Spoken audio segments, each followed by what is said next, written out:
ভারত তাদেরকে আশ্রয় দিচ্ছে। সুতরাং এই ভারত যাদেরকে আশ্রয় দিচ্ছে তাদেরকে আমরা জঙ্গি হিসেবে দেখি, এবং যেহেতু এই জঙ্গিরা বাংলাদেশের সার্বভৌমত্ব এবং অখণ্ডতার প্রতি হুমকি হিসেবে তারা বিবেচিত হয়, সুতরাং ভারত যদি জঙ্গিদেরকে আশ্রয় দেয়, তাদেরকে পৃষ্ঠপোষকতা করে, তাদেরকে অর্থায়ন করে, তাদেরকে ডিপ্লোম্যাটিক ভাবে ফ্যাসিলিটেট করে, তাহলে ভারতের সাথে আমাদের পরবর্তী যে সম্পর্কটি, এই সম্পর্কটি কিন্তু প্রশ্নবিদ্ধ হবে। কারণ আমাদের দেশের অখণ্ডতা এবং সার্বভৌমত্বের হুমকি যারা হয় তাদেরকে ভারত হচ্ছে বন্ধু হিসেবে বিবেচিত করছে। সুতরাং ভারতের রাষ্ট্র কাঠামোকে আমরা বন্ধু হিসেবে বিবেচনা করব কিনা সেটি এখন প্রশ্ন করার সময় এসেছে। সুতরাং ভারতের উচিত এই যারা হচ্ছে জঙ্গি তাদেরকে ফ্যাসিলিটেট না করে 5ই আগস্টে জনগণের সিদ্ধান্তে যে সরকারটি গঠিত হয়েছে, গণঅভ্যুত্থানের যে সরকারটি গঠিত হয়েছে, সেই সরকারের সাথে এবং জনগণের সাথে সম্পর্ক ডেভেলপে জোর প্রদান করা। দ্বিতীয়ত, আমাদের অ্যাডমিনিস্ট্রেটিভ রিফরমেশন প্রয়োজন। আপনারা জানেন গত 16 বছর ধরে আমাদের এই অ্যাডমিনিস্ট্রেশনের একদম প্রাথমিক পর্যায় থেকে, মাঠ কাঠামো থেকে সচিবালয় পর্যন্ত, সর্বোচ্চ কাঠামো পর্যন্ত অ্যাডমিনিস্ট্রেশনের পদে পদে স্বৈরাচারের দূষণ, স্বৈরাচারের সুবিধাভোগীরা, যারা সুবিধাভোগী তারা হচ্ছে সেখানে আখড়া বানিয়ে বসেছে। আমাদের শুধুমাত্র হাসিনার পতন হয়েছে, কিন্তু তার মুরিদ যারা রয়েছে তারা কিন্তু এই ক্ষমতা কাঠামোর স্তরে স্তরে তাদের অবস্থান তারা রেখেছে, এবং মিডিয়ার মধ্যেও তাদের সরব অবস্থান রয়েছে। সুতরাং মিডিয়া কর্মী আপনারা যারা রয়েছেন, আপনারা বস্তুনিষ্ঠ সংবাদ পরিচালনার মধ্য দিয়ে, পরিবেশনের মধ্য দিয়ে এই অ্যাডমিনিস্ট্রেশন রিফরমেশনের যে দাবিটি, সেই দাবির পক্ষে আপনারা জনমত গঠন অলরেডি যেটি রয়েছে সেটির প্রচারে এবং প্রসারে আপনারা আপনাদের অবস্থান, আপনার ইতিবাচক অবস্থান জারি রাখবেন। একই সাথে এই অন্তর্বর্তীকালীন সরকারের দায়িত্ব হবে এই অ্যাডমিনিস্ট্রেটিভ রিস্ট্রাকচারের মধ্য দিয়ে এই ফেসিবাদের যারা দালাল, ফেসিবাদের যারা পৃষ্ঠপোষক, তাদেরকে চাকরিচ্যুত করার মধ্য দিয়ে নতুন নিয়োগ সার্কুলার চালু করে যারা ফেসিবাদের পক্ষের শক্তি ছিল, যারা হচ্ছে ফেসিবাদের বিপক্ষে শক্তি ছিল, ফেসিবাদের যাদের লড়াই এবং সংগ্রামের যাদের হচ্ছে অভিজ্ঞতা রয়েছে এবং মেধার ভিত্তিতে তাদের নিয়োগ কার্যক্রম করে আমাদের অ্যাডমিনিস্ট্রেটিভ রিফরমেশন প্রয়োজন। দ্বিতীয়ত, আমরা এই যে আমাদের উপরে হামলা হচ্ছে, এই হামলাতে আমরা ভীতু নয়, আমাদেরকে মারা যায় না, শহীদরা কখনোই মৃত নয় এবং শহীদদেরকে কখনোই মারা যায় না। আমরা কাফনের কাপড় পরে রাস্তায় নেমেছি। সুতরাং বিদেশি ষড়যন্ত্র এবং দেশীয় ষড়যন্ত্র আপনারা যদি মনে করে থাকেন, হাসনাত সার্জিস থেকে শুরু করে আমাদের এই আসিফ নাইক থেকে শুরু করে আমাদের সবাইকে আপনারা মেরে ফেলবেন, লক্ষ আসিফ রাস্তায় দাঁড়াবে, লক্ষ সার্জিস রাস্তায় দাঁড়াবে। আপনি একটা আস্তাবকে হয়তো রাস্তা থেকে আপনি হচ্ছে একটা মায়ের হচ্ছে কুল খালি করে দিতে পারবেন, কিন্তু লক্ষ লক্ষ আস্তাব এখন দাঁড়িয়ে আছে। আপনারা ওই যে আসাদুজ্জামানের কথা ভুলে যায় না, আসাদুজ্জামান খান এই ফেসিবাদের দোষে বলে নাই যে একটাকে মারি আর 10টা হচ্ছে, না হয় আমাদের মৃত্যুকে বরণ করে। আপনাদের যদি কোনো প্রশ্ন থাকে। স্বরাষ্ট্র উপদেষ্টা পদে পরিবর্তন আসছে, আইএসপি পদেও সাংবাদিকতায় আমরা পরিবর্তন দেখতে পাচ্ছি। এরপরে আপনাদের উপর যে বারংবার হামলা, এটি দেশের সার্বিক আইন শৃঙ্খলা পরিস্থিতির অবস্থা একটি বড় লক্ষণ কিনা? আমাদের 5 আগস্টের পরে দেখেন, বাংলাদেশে প্রথম কোন একটি বিপ্লব হয়েছে বা পৃথিবীর ইতিহাসে কোন একটি বিপ্লব হয়েছে যেখানে গণভবনের মালিক এবং বাইতুল মোকাররমের খতিব একসাথে পালায় চলে গিয়েছে। অর্থাৎ এত অধঃপতন একটা রাষ্ট্রের কখনোই হয়নি। গত 16 বছর ধরে আমাদের রাষ্ট্র কাঠামোকে বিক্রি করে দেওয়া হয়েছে, এবং হাসিনা ছিল এই ভারতের বেতনভুক্ত কর্মচারী। হাসিনা দিল্লি থেকে যে প্রস্তাব, যে এজেন্ডা বাস্তবায়ন হতো, আমার ইন্টেলিজেন্স এটা complete failure of the intelligence. ভাই, সম্পূরক প্রশ্ন এটার সাথে, আমরা দেখেছি রমনা জোনে যারা দায়িত্বপ্রাপ্ত ছিল আন্দোলনের সময় ঢাকার ভিতরে, তাদেরকে কক্সবাজার, টেকনাফ সহ বিভিন্ন অঞ্চলে ট্রান্সফার করা হয়েছে। এই ফেলিয়ারের পিছনে তাদের হাত রয়েছে কিনা আপনারা কি মনে করছেন? দেখুন, প্রশাসন কাঠামোতে যে রদবদলটি হয়েছে সেটা হচ্ছে পোস্টিং হয়েছে। ঢাকার মানুষ চিটাগং, চিটাগং মানুষ ঢাকায়, ঢাকার মানুষ রাজশাহী। অর্থাৎ তার আহতের রক্ত এবং শহীদের রক্ত হাতে নিয়ে তারা বাংলাদেশের বিভিন্ন জায়গায় পোস্টিং হয়েছে। আমরা এই জিনিসটিকে সাধুবাদ জানাই না। তাদের দৃষ্টান্তমূলক শাস্তি হওয়া উচিত এবং তাদের দ্রুততম সময়ে শাস্তি নিশ্চিত করা উচিত, এবং আমরা তাদেরকে সন্দেহের ঊর্ধ্বে রাখতে চাই না।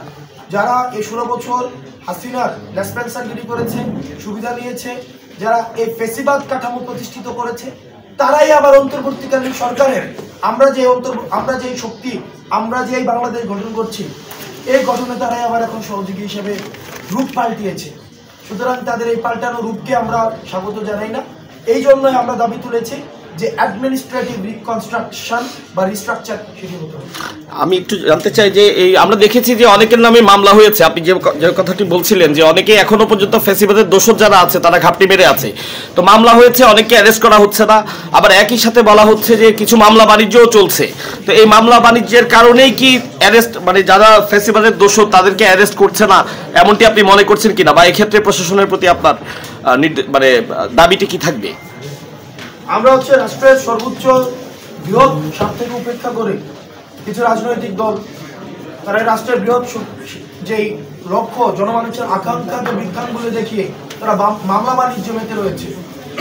তারা মামলা দিচ্ছে, মামলা দিয়ে তারা হচ্ছে সিক্রেট করে তাদেরকে ডেকে নিয়ে এসে 5 লাখ 10 লাখ 20 লাখে দফা রফা করে আবার এই মামলা থেকে বের করে দিচ্ছে। তারাও হচ্ছে প্রকারান্তরে পেসিভ ভাবে এই বাংলাদেশের শত্রু। তারা এই মামলা বাণিজ্যের মধ্য দিয়ে আমাদের যে লড়াই সংগ্রাম, আমাদের যে ছাত্র নাগরিকের একটা আশা আকাঙ্ক্ষার যে বাংলাদেশ গঠন করার জন্য আমরা লড়াই নেমেছি, সেটির বিপক্ষে তারা এখন অবস্থান নিয়েছে। এবং রাজনৈতিক দলগুলোর কাছে আমাদের আহ্বান জানাবো, আপনারা আপনাদের জায়গা থেকে আপনার তৃণমূলের নেতা কর্মীদেরকে স্পষ্টভাবে আপনারা বার্তা দিন, যেন করে এই মামলা বাণিজ্যকে তারা হচ্ছে কোনোভাবে প্রশ্রয় না দেয়, বরং যারা প্রকৃতার্থে এই আওয়ামী ফ্যাসিবাদের পক্ষে ছিল, আওয়ামী ফ্যাসিবাদের পৃষ্ঠপোষকতা দিয়েছে, তাদেরকে যেন মামলায় হচ্ছে অন্তর্ভুক্ত করা হয় এবং তাদের বিচারটি যেন যথাযথভাবে নিশ্চিত হয়। হাসান ভাই, ভারতের সাথে বাংলাদেশের যে এটার ক্ষেত্রে যে চুক্তিগুলো বিদ্যমান, সেই চুক্তিতে বাংলাদেশ যদি চায় শেখ হাসিনাকে ভারত দিতে বাধ্য। এই মুহূর্তে আসলে ভারত যে উস্কানিগুলো নিজ উদ্যোগে দিচ্ছে, সেটার উদ্দেশ্য কি আসলে শেখ হাসিনাকে বাংলাদেশে ফেরত পাঠাতে না হয়, সেই জন্য কি বাংলাদেশ ভারতের সম্পর্কটা থেকে একটা বৈরীভাব তৈরির চেষ্টা করছে কিনা? দেখেন, বাংলাদেশ এবং ভারত স্বাভাবিকভাবে এই যে বাংলাদেশকে ভারত দেখতো 8 সিস্টার হিসেবে, যে তাদের 7 সিস্টারের পাশাপাশি বাংলাদেশটা হচ্ছে 8 সিস্টার। আপনারা দেখেন, ভারতের কোনো পার্শ্ববর্তী দেশের সাথে তাদের ভালো সম্পর্ক নেই। তারা মালদ্বীপ থেকে উৎখাত হয়েছে, তারা শ্রীলঙ্কা থেকে উৎখাত হয়েছে, তারা হচ্ছে ভুটান থেকে উৎখাত হয়েছে, নেপাল থেকে উৎখাত হয়েছে, এবং তারা আমার মনে হয় 71 পরবর্তীতে বা 66 পরবর্তীতে সবচেয়ে বড় ভারতের যদি কোনো ফেইলিয়ার হয়ে থাকে, সেটা হচ্ছে 24-এ বাংলাদেশ থেকে উৎখাত হবে। ভারতকে আমরা বারবার বলছি, তারা যদি মনে করে থাকে তো ভারতের সমস্যাটা কোথায়? ভারতের সমস্যাটা বিষয়টা এমন আমাদের তাদের সাথে কোনো ধর্মীয় কোনো ধরনের ক্ল্যাশ রয়েছে, তারা এটাকে সবসময় ধর্মীয় অ্যাঙ্গেল থেকে দেখতে চায়। যদি তাদের সাথে কোনো ধর্মীয় ক্ল্যাশই থাকতো, তাহলে তাদের সবচেয়ে বড় বন্ধু হতো তাদের পার্শ্ববর্তী দেশ নেপাল, কারণ নেপালে হচ্ছে 81% সংখ্যাগরিষ্ঠ হিন্দু। সুতরাং কিন্তু নেপালের সাথে তাদের সবচেয়ে বেশি শত্রু। তো সুতরাং তাদের সাথে যে আমাদের প্রবলেমের জায়গাটা, সেটা হচ্ছে ভারতের আধিপত্যবাদ নীতি। ভারত মনে করে থাকে তাদের আধিপত্যের যে আগ্রাসনের দৃষ্টিতে তারা বাংলাদেশকে দেখেছে, সেই জায়গাটিতে আমরা দেখেছি যে আওয়ামী লীগের নীল ডাউন ডিপ্লোমেসি, নতজানু ডিপ্লোমেসি, হাঁটু করে বসা ডিপ্লোমেসি, অর্থাৎ তার ক্ষমতায় থাকার জন্য, বঙ্গভবনে গণভবনে থাকার জন্য বাংলাদেশকে যদি প্রয়োজন হতো বিক্রি করে দিয়েও হাসিনা এই দিল্লির শাসক হিসেবে নিল। যখনই দেখেছে দিল্লি যে এই বাংলাদেশে ছাত্র নাগরিক এই হাসিনার নীল ডাউন পলিসি থেকে আমাদের আই টু আই পলিসিতে আমরা চলে গিয়েছি, তখনই তারা এই পলিসিটাকে তারা মেনে নেয়। এখন ভারত যতই চেষ্টা করুক না কেন, তারা ভারতের আধিপত্য আগ্রাসনকে আমরা হচ্ছে ওয়েলকাম জানাবো। সেই চিন্তা থেকে তার বের হয়ে আসতে হবে। ভারতের সাথে আমাদের সম্পর্ক হবে ন্যায্যতার ভিত্তিতে, ভারতের সাথে আমাদের সম্পর্ক হবে চোখে চোখ রেখে, এবং সেটির জন্য আমরা চাই এই অন্তর্বর্তীকালীন সরকার আওয়ামী সরকারের সাথে যে ভারতের যে চুক্তিগুলো হয়েছে, সেই চুক্তিগুলি জনসম্মুখে নিয়ে আসুক, এবং যেই পানির যে ন্যায্য হিস্সা সেটিকে নিশ্চিত করা হোক। এবং আমরা চাই ভারতের সাথে আমাদের রাষ্ট্রের সাথে রাষ্ট্রের সম্পর্ক হোক, জনগণের সাথে জনগণের সম্পর্ক হোক। ভারতের সাথে আওয়ামী লীগের সম্পর্ক যেটি এতদিন চলে আসছে, সেটিকে আমাদের অতীত করতে হবে। শেখ হাসিনাকে ফেরত দিতে বলবে কিনা? শেখ হাসিনা অবশ্যই বাংলাদেশে আসবে, তবে বিচারের জন্য আসবে। গণহত্যার যে কাঠগড়াই তাকে দাঁড়াতে হবে, তার বিচার নিশ্চিত করার জন্য হাসিনাকে অবশ্যই ফিরতে হবে। এবং তারা যদি হাসিনাকে ফেরত না দেয়, তাহলে আমরা ধরে নিব ভারত হচ্ছে, ইন্ডিয়া হচ্ছে জঙ্গি সংগঠনকে তারা পৃষ্ঠপোষক। ধন্যবাদ সবাই।